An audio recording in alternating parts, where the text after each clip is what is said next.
Hey, this is John Carlos, and I'm here with a look at the TWEETERHEAD statue of Catwoman from Batman Returns. There's a little hole in my box there. It looks like someone drop-kicked my box. Hopefully that has no impact on the statue itself. Ooh, excuse me. This statue comes essentially in 5 pieces. The main Catwoman, her arm and whip, the base, and these 2 little rooftop pipes. This statue is like crazy easy to assemble. The little pieces here have a little magnetic thing, so they just like, boop, go right in. It's amazing. And then her leg just plugs into that little hole in the back right there. Like her foot just goes right on in. And then lastly, her arm attaches via, again, a little magnet piece. Not only is this statue really easy to assemble, but it is just awesome looking. This is such a fantastic pose and sculpt, and the likeness of Michelle Pfeiffer's like whole attitude there, like this is just amazing in my book. I mean, it helps that I'm a big fan of Batman Returns. You know, I grew up with it as a kid. Yeah, there are some things about the comic that it doesn't really follow, but like as far as like its Tim Burtoniness, and as far as Michelle Pfeiffer's, in my opinion, classic performance as Catwoman. Like, I love Michelle Pfeiffer's Catwoman. As a fan of all that, I think this is just freaking great. And I love that it includes her little taser there on the side of her leg. That's awesome they included that. But you can just see the details here within just like the lacing of her boots. That is some strong sculpting right there. And then also just, let's talk about the pose she's in. Because like the strength of where her legs are, and just like her stance at her hips, her kind of attack pose with the hand and then the arm up with the whip, just great. Then you get to the expression on her face, which is such a great expression. And then you get to the fabric, which we will go for a closer look at now. A lot of the fabric, as far as like on her thighs and stomach, is really smooth. But when you get to like her hips here, you can see how like it kind of like wrinkles and bunches right there, like at the hip area. And I think that's really nice. Also right here at the shoulder area, you can see there's a little bit of like wrinkling and pinching there. And then you get to just like some of the texture, like on the gloves. There is like a little light wrinkle there, just like how it would hang a little bit loose. Also, like you can see her little shoulder blade there in the back. It's a nice little detail. The musculature that she has underneath the suit. But I also dig that right at her armpit there's a little bit of wrinkling, and I dig that.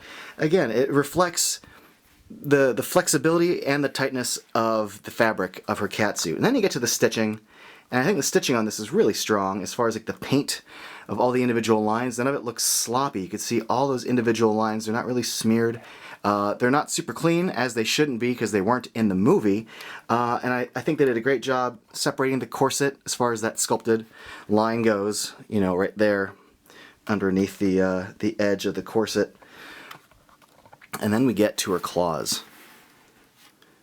The claws look really great. And they have like the perfect kind of silver paint. They're a little soft, which I kind of like, because if they're too hard, I feel like they might break off. But yeah, I like the fact they captured the details, that like her little like double claws, the little double metal pieces at the end, they aren't perfect. Just like in the movie, they're kind of slapdash, and I dig that. I especially like all the detail within the stitching right here where it kind of meets the shoulder and bunches up. It's a lot of white paint for them to do, and I think they did a great job with all that white paint. And then we get to look at her head. Just look at that expression. It's perfect as far as like her attitude goes.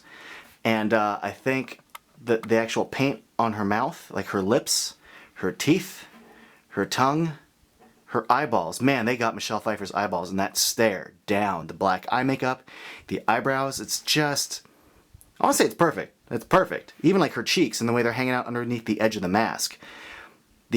Whoever sculpted this, and I'm sure there's a credit on the box, I'm an idiot for not looking that up, did an amazing job, because the attitude and personality here is undeniable. The rest of the mask looks good too. And let's see, if you guys care, here is a look at the back of the figure, and like the way her corset's all laced up, and the back of her boots. But also we get a look at her whip in her hand, and you could see just like her little thumbnail, her little claw. Really strong, really well done as far as like the grip goes. In fact, we could take off the magnetized arm and take a closer look at that. Just so you can see the detail on her claws. Just great. I love that. Lastly, I want to give you guys a closer look at the base, which I think has a lot of great details. I like the use of multiple kinds of gray, but what I really dig is it's got the ladder base in the back. Like, not base, but the top of the ladder. And I like that it's got like those two little rungs. It's a nice touch. It gives the rooftop a little bit more, you know, presence as far as just being a rooftop base. Also, you know, she climbs to the roof and fights Batman on it, so duh, that makes sense. The little thingies on top look really good. They have like a gold and copper paint to them, which gives them a good worn metal feel to them, so I dig that. You could have skipped that as a detail, but the fact that it reads like metal is a really nice touch, as is the Shrek's department store cat head on the top. Why was Shrek's department store's mascot a cat? I don't know. Whatever. So I've raved about this statue a lot in this review, but to recap, I like this statue a lot.